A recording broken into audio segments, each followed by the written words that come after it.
aux dirigeants du monde.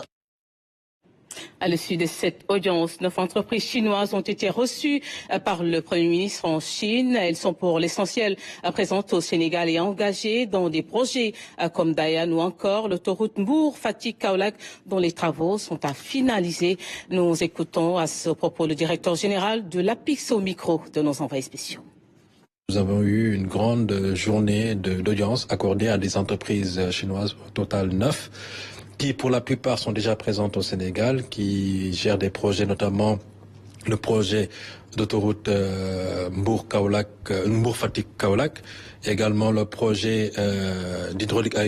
rural qui construit des projets majeurs, mais aussi le projet de Dayan, le port de Dayan, l'entreprise China Harbour, et des autres entreprises qui étaient déjà intéressées, qui avaient eu à rencontrer son Excellence Monsieur le Président de la République, Bassirou Diomaye Faye, et qui étaient venus encore faire le suivi, montrer leur intérêt par rapport à des projets qu'ils ont identifiés dans le cadre du pipeline de projets présentés dans le cadre de la vision Sénégal 2050. Comme le Premier ministre l'a expliqué,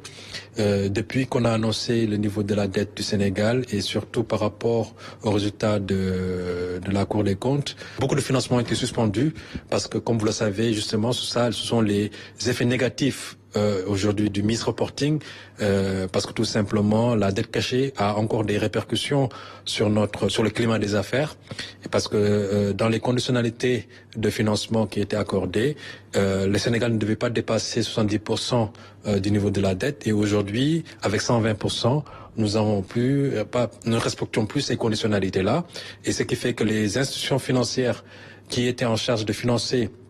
les travaux dans le cadre des projets déjà en cours au Sénégal, il était important de venir les rassurer, de leur montrer l'engagement du Sénégal à respecter ses engagements, mais aussi également de leur montrer que le Sénégal, malgré la situation, on est en train de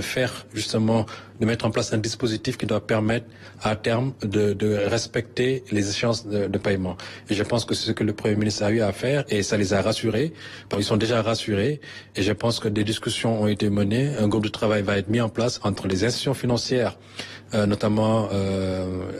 China Exim Bank, ces institutions financières-là, et le ministère de l'économie et le ministère des Finances, pour pouvoir justement très rapidement ces questions de financement et permettre justement une reprise rapide des projets en cours.